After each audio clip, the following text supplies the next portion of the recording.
guys, it's Gregory back with another video for you today. So this one is like an interesting topic because we're not talking about a product, but we're talking about whether or not our technology is ruining our skin. That is right. There is a light that emits from our phones, our laptops, and our iPads that is potentially damaging to our skin, and we are going to talk about it. It's called blue light. So first things first, I want to make sure that no one's getting confused with like the good blue light. It's kind of like the good witch and the bad witch. So the good blue light is blue light LED. That's a light emitting diode. You'll see that I've talked about that before. I use it all the time in the studio. You see like the Jason mask that lights up. That's LED. Blue light, obviously. An LED is great for killing the bacteria that causes acne. We love LED technology. So today is a different blue light. Blue light that we're talking about occurs naturally in the sun and helps to regulate your body's circadian rhythms. What that does is kind of tells your body when it needs to be up and awake versus when it's time to rest and get repair and recovery. So blue light also happens to emit from our cell phones. Now, the problem with this is that blue light actually penetrates deeper than UVA and UVB rays. And we have it this close to our faces all the time. So there's been a lot of talk and a lot of discussion and research into what this light is doing. And there have been studies that show there are potentially long-term effects of damage in an oxidative sense. So in the same way a free radical would kind of attack our skin, the same thing with the blue light potentially penetrating and attacking our skin. Also, it's been shown that it may provoke melasma or prevent the treatment of a melasma.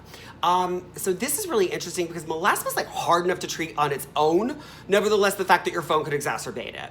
So the other thing about this is we're exposed to so much of it. So typically, you know, back in the day when we didn't have our phones, the one from the sun wasn't so bad. But now that we've got so much of it, the average millennial checks their phone 157 times a day, whereas the average adult checks their phone 30 times a day. I feel like I'm probably closer to a millennial because I live on my phone.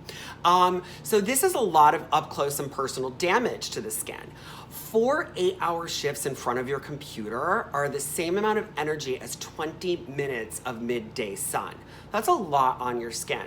So with all of this said, we're like, what can we do? So first things first, we want to bump up the antioxidants on our skin. Antioxidants neutralize free radical activity. They help to protect our skin, enabling it to repair itself. Super important that we have a skincare regimen, very, very high in antioxidants. So if you're concerned about blue light, dial those up. Next thing is a physical SPF will help. So that's titanium dioxide and zinc. Those will also help to protect the skin from the rays of the blue light. And you can also get a blue light shield for your phone, for your computer, for your pad. So that's gonna really help to block those rays coming through and potentially damaging your skin.